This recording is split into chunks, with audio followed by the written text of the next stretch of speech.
Farmaish. Because this, I'm telling you, if I start charging for every farmaish we get, our startup would have been billionaire status. We would have had, unicorn status by the end of the evening. Take Rajdeep Farmaish. Yes, Rajdeep sir, Farmaish. Irshad. Two or three small things. One, Prajwal Revanna. Okay. A lot of women activists have just buzzed me saying, is he leading? Is he losing? 50,000. Well, that's good to hear.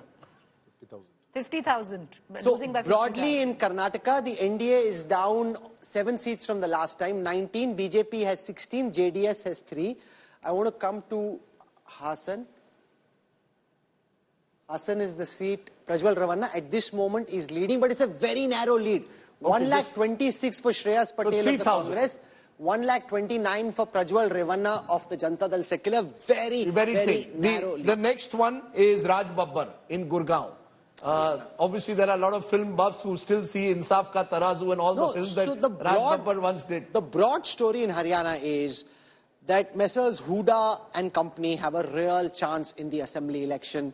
Because if in a Lok Sabha election, despite having Prime Minister Modi on the ticket, the Congress currently leading on 6, the BJP on 4, that's the Congress, which is Ambala, Gurgaon, Hisar, Rohtak, Sirsa and Sonipat. And if I look at Gurgaon and show you what's happening there, Raj Babbar, 2,16,639 votes versus Rao Inderjeet Singh at 1,91,883. It's a reasonable lead. Raj Babbar, who didn't know why he got Gurgaon. Explain this to us. Preeti, you know Haryana better. It's amazing because see, Gurgaon has 2 constituencies in it in terms of the demograph. One, you see the glitzy Gurgaon and the other is the rural belt. Gurgaon usually has always voted for the Bharatiya Janata Party. It was a done deal to begin with. The Congress literally wrote Gurgaon off. And, it's so interesting, Rajdeep. I was in the party office of the Congress trying to get, one of the leaders in Rohtak. And they were saying they were seeing green shoots in Gurgaon. So they thought there was hope because if there was hope in Gurgaon, there was hope in across Haryana. So that's the other one. No, but this is alarm bells for the assembly elections for the BJP. And the question is, can they turn it back?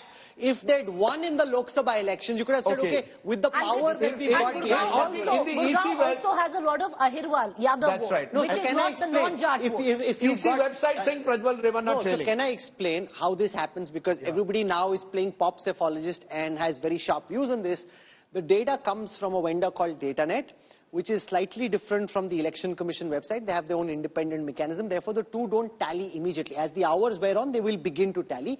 Initially, there will be a bit of a variation, which will collapse in some time. So it will happen. That's the difference. So the problem is that people start sensing conspiracies. Nobody has time for conspiracies. These are live analytics on your screen now. Now that you looked at Haryana, what did you want, Jharkhand as a state, because that is also going into assembly elections. Yeah, Jharkhand. So it's an important state because the final one that I wanted was Mahua Moitra, who still says that she's leading now by 67,000 votes. She's really adding to our viewership and engagement numbers, which is fantastic. She said, you've never showed me leading. Can we can you show her leading? And Preeti went there. So Preeti, she had her back against the wall. I'll ask you a bit about her. So the Trinamool at 31 seats, 9 up from the last time.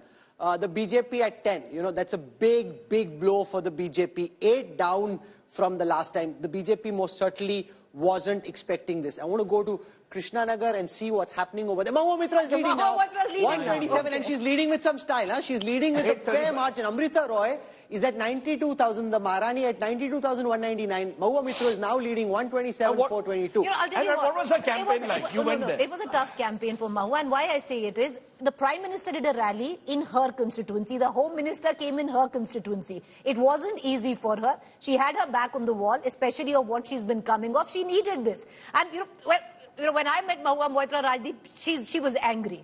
She wanted to prove a point. She wanted to come back to Lok Sabha in style. She's not, with especially what has happened. And if this holds, then she's back. The fact is this was an election which was also a prestige fight for the TMC. The manner she'd been expelled. For her and Mamta went 3 times there to campaign, which she didn't do in many other constituencies. It has a large Muslim population. What's clear, I think, is the MM factor is working for the TMC now. Muslim plus Mahila. when you add the two, and I believe the Mahila factor, we're seeing it with Nitish Kumar still holding his own. I remember a bureaucrat again saying, Uski Jivika scheme aap dekho, whatever else, that scheme of self-help groups has worked. It's not worked for Naveen Patnaik, so one size doesn't fit all. He too has spent a lot of investment. It didn't work for Jagan, who put a lot of effort in women. So there is no one size, but in West Bengal, there's any story, it's Muslim plus Mahila gives Mamata Banerjee a kind of 40% vote. But think of it, I think it's a much more complicated explanation. Go ahead. What seems to be happening. This is the academic. Go. In West Bengal, that BJP's vote share from Lok Sabha has come down, and Congress and left seem to be holding up or have got 1 or 2 percentage point more, which means that if Muslim consolidation has happened in favor of Trinamool, then there is a fragmentation of Hindu vote, and especially the tribal and Dalit vote that was backing BJP in the last election. And this adds to much more of the economic anxiety sort of. Exactly. That's a rural heartland as well, part of an extended rural heartland. Exactly. So you will see challenges. Okay, so in Thiruvananthapuram, Rajiv Chandrasekhar at 1,47,312 votes leads over Shashi Tharoor of the Congress at 1,31,000. And the reason that's happening is because Panyan Ravindran of the CPI has pulled away 1 lakh plus votes. So in a three-corner triangular fight, Shashi Tharoor now trailing to Rajiv Chandrasekhar by about 16,000 votes. That's a big one to look at very carefully. From here, we want to go, for example, we want to look at Jharkhand and take you through the numbers for Jharkhand. On the 14 seats of Jharkhand, where again, assembly elections are due virtually in a few weeks from now, the India Alliance is at 4, up 2 from the last time. 2 of these are JMM, 2 are Congress. The BJP is at 10, down, the NDA is at 10. So, no, but it says, so it's at 10. So, AJSU is 0 and BJP is 9. That's at 10, so it's down 2. From here, let's now just for a moment go to Rajasthan, because one of the most significant stories of this election has been written on the 25 seats of Rajasthan, where for the first time in a direct BJP-Congress battle, the Congress is almost toe-to-toe in a state where they lost the assembly elections badly. It shows you the fickle nature of Indian politics and how fast things can change on the ground. Never take anything for granted. Don't think you can do whatever you want without caring for the Indian voter. And that also reflects like what happens to the regional satraps like Vasundhara Raje or Shivraj when they were removed. Rather than it has an impact. It has an impact because they will not be able to pull their weights. So now you've got not all Congress calculations leading work at well 10. for you. Up 9 from the last time. The BJP is at 14, down 10. Vasundhara Raje, when she's looking at this, would be saying, you took me lightly, didn't treat me well, serves you guys right. The BJP is, if I show you the leads for the Congress, 10 is, people thought 2, 3, 4, 5. The Congress currently leading in Barmed, Bharatpur, Churu, Dosa, Ganganagar, Jhunjhunu, Karauli, Nagaur, Sikar, and in Tong Savai Madhopur. Rahul, the man who's leading in Churu is Vasundhara Raje's man.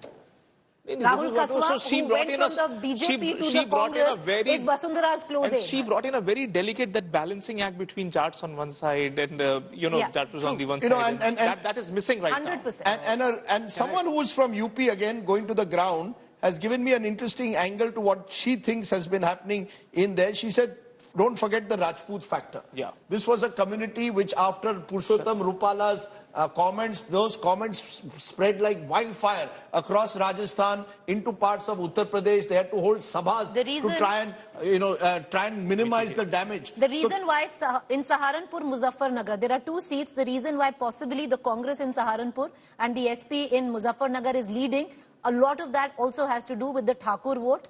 In the constituencies of Muzaffarnagar, the Thakur vote hasn't come in into kind of the strength it had to. And we saw it in both Saharanpur especially when you are in such a tight Muzaffarnagar. election, each of these small Kshatriya vote here and there can actually start creating impact. You're Otherwise, this could have been a very normal affair. Sardana was this one constituency, Sangeet Soms, where that entire clash was happening. And if you looked at the voting percentage, it was less than 50%. Right. So it's not that they voted for Samajwadi Party, they just didn't vote.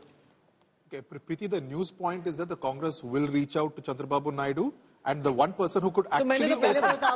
No, man. The person who could actually do the dealing could be his erstwhile colleague, Revanth Reddy. Do they have a good relationship? Yes, huge, very good relationship. Very good relationship? Very good. Very good Exceptionally good relationship. Despite the fact that he left the TDP. Okay,